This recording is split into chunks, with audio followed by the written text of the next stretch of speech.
dengan ancaman bahwa debut tidak akan mungkin dilakukan bagi peserta pelatihan jika mereka tidak mengikuti. Dipaksa oleh Tsuyoshi Osawa ke kamar mandi dan di sana dia itu Hai semeton, welcome back lagi to my YouTube channel bersama dan aku Yusril Kim. By the way yang menonton, bagaimana kabarnya hari ini? Apakah dalam kondisi yang baik-baik saja? Well, aku harapkan seperti itu ya. Dan mungkin di sini ada teman-teman yang lagi dalam kondisi nggak baik-baik aja, lagi sedih mungkin atau lagi ada masalah. Apapun itu, keep fighting guys, don't give up. Ingat, di dunia ini nggak ada yang mustahil, nothing impossible. Well guys, dalam video kali ini kita akan membahas tentang beberapa kasus dari dunia per-idolan yang secara tidak langsung kasus-kasus ini telah menunjukkan bagaimana sisi gelap dari dunia idol. Lantas seperti apakah kasus-kasusnya? Yuk mari kita kepoin bareng-bareng. Kasus yang pertama datanya dari kasus Nishioka Kengo. Yorobun, kalian tahu gak sih bahwa di tahun 2020 ada sebuah kasus yang benar-benar mengejutkan banget. Ada penyanyi pria yang cukup terkenal dari Jepang, namanya adalah Nishioka Kengo. Nishioka ini dilaporkan mendapatkan pelecehan seksual dari petinggi di agensi tempatnya bergabung. Situs berita Jepang yakni Weekly Wenchun melaporkan bahwa Nishioka Kengo dipaksa oleh Tsuyoshi Osawa ke kamar mandi dan di sana dia itu diperkaos.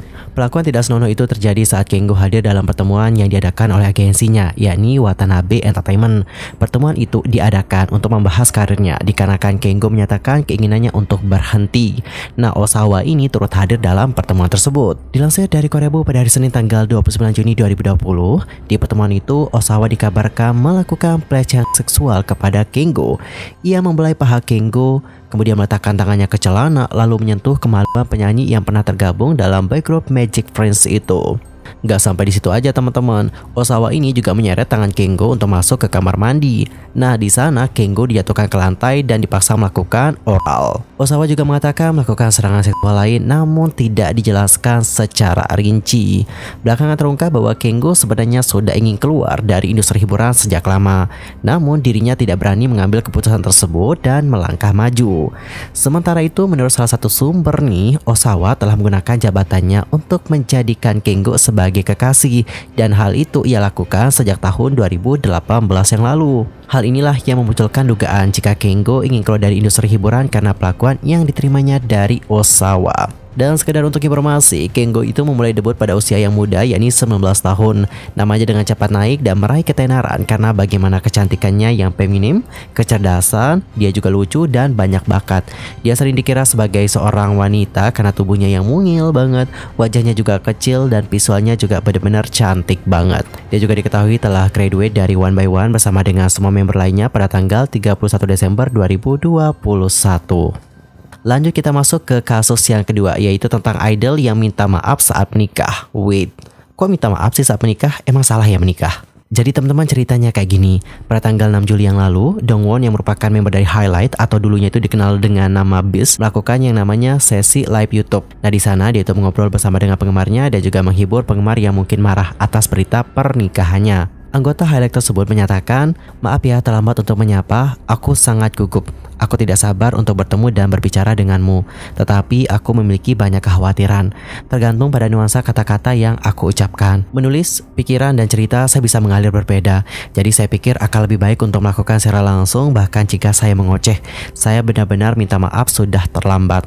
Saya pikir Anda sedikit lebih kesal dan juga lebih bingung karena saya membutuhkan waktu lebih lama, dikarenakan saya juga datang dari sudut pandang yang berhati-hati. Tidak seperti biasanya, saya merasa Anda tidak akan bisa tidur atau makan. Saya minta maaf telah mengambil waktu yang lama. Saat ini hatiku sangat menyesal, jadi kurasa aku tidak bisa berbicara denganmu seperti biasanya. Kurasa aku perlu sedikit waktu." Dongwon lebih lanjut meminta maaf nih karena membawa beban kepada member Highlight dan juga penggemarnya. Ia mengatakan, "Saya minta maaf nih karena berbagi beban seperti itu dengan Hyung Highlight saya dan juga kepada semua orang. Saya ingin meminta maaf. Saya akan melakukan yang terbaik untuk melakukannya dengan baik. Saya membaca pesan yang Anda kirimkan dan saya menghabiskan waktu memikirkannya." Usut punya usut, ternyata beberapa penggemar mempermasalahkan permintaan maaf Dongwon karena dia tidak membaca surat yang telah disiapkan. Sementara yang lain juga marah nih pernikahannya itu dapat mengganggu aktivitas comeback dari Highlight. Dan dalam berita lain, agensi Highlight yakni Around Us Entertainment mengkonfirmasi bahwa Dongwon akan terus aktif berpromosi sebagai member grup setelah pernikahannya nanti. Perlu kalian tahu juga nih bahwa beberapa idol yang melangsungkan pernikahan di masa lampau juga telah menerima berbagai macam respon. Ada yang welcome dan juga ada yang sebaliknya. Salah satu idol misalnya yang merasakan impact yang juga cukup besar sih di saat dia menikah adalah Changmin dari TVXQ. Di tahun 2022 dia kan pernah nih merilis album. Judul albumnya itu adalah Devil. Dan setelah itu ada sebuah postingan di situs komunitas online Deku yang menyoroti bagaimana penjualan minggu pertama dari album fisik Devil. Terlihat penurunan yang sangat signifikan dari penjualan minggu pertama mini album debutnya Changmin yakni Chocolate. Dan Chocolate ini dirilis pada April 2020. Setelah sepekan dirilis, Devil mencatat penjualan sebanyak 13.900 kopi. Sementara untuk Chocolate terjual sebanyak 63.800 kopi di minggu pertama. Sebagai catatan, Coklat dirilis 2 bulan sebelum Changmin mengumumkan bagaimana hubungan dengan sang kekasih yang sekarang menjadi istri dan juga 6 bulan sebelum pernikahannya. Hasil penjualan mini album kedua Changmin ini pun tak luput nih dari perhatian serta komentar para netizen. Tak sedikit dari mereka yang terkejut dengan rehan penjualannya, mengingat TVXQ punya banyak penggemar meskipun tidak sepopuler dulu. Beberapa netizen berkomentar, apakah itu dikarenakan pernikahannya? Kualitasnya bagus, jadi sayang sekali. Jadi aku harap dia bisa lebih baik dengan album berikutnya. Semuanya tolong dengarkan Maniac, itu styleku. Kualitas albumnya bagus tapi full. Menikah pasti menyebabkan akibat yang besar. Dan guys, bagaimana nih pendapat kalian? Apakah menurut kalian pernikahan itu dapat memberikan impact yang besar terhadap karir dari seorang idol di masa depan? Dan kasus yang terakhir datanya dari CEO LVA Entertainment. Untuk informasi, LVA Entertainment ini merupakan rumah bagi Dustin, Holix, Iwan, dan juga grup pradebut Angel Rush. Manajemen di bawah label ini agak kacau selama beberapa tahun terakhir, karena Dustin mulai debutnya pada tahun 2020 dan bubar pada tahun 2021. Namun akhir-akhir ini mereka kembali aktif nih teman-teman dengan formasi yang baru juga. Sedangkan untuk Holix yang mulai debutnya di bawah label pada tahun 2016 juga dilaporkan bubar pada tahun 2021. Demikian pula nih dengan girl group yang namanya Angel Rush. Usaha terbaru dari agensi tersebut dijadwalkan untuk debut pada November 2022 lalu. Namun dilaporkan telah dibubarkan oleh agensi tersebut pada tahap pra-debutnya sendiri. Label tersebut juga menghapus nih akun media sosial dari Angel Rush tanpa sepengetahuan penggemar. Kemudian ada sebuah laporan yang mengungkapkan bahwa CEO dari agensi LVA Entertainment yakni Isut memaksa para trainee untuk mengirimkan foto diri mereka yang mengenakan pakaian dalam secara teratur. Hal tersebut dilakukan dengan dalih menjaga tubuh mereka sebelum debut. Karena trainee yang juga tergabung dalam girl group pra-debut itu cukup muda, sang CEO dituduh melecehkan wanita muda. Kemudian media Korea melaporkan bagaimana pesan dari ponselnya CEO dan juga seorang trainee wanita, di mana sang CEO meminta trainee untuk mengambil foto seluruh tubuh, mulai dari pandangan depan, belakang, dan samping setiap hari Selasa. Dan pengambilan foto itu hanya mengenakan pakaian dalam saja teman-teman. Sang CEO juga meminta peserta pelatihan ini untuk secara teratur membagikan ukuran tubuh mereka dengan ancaman bahwa debut tidak akan mungkin dilakukan bagi peserta pelatihan jika mereka tidak mengikuti instruksi tersebut.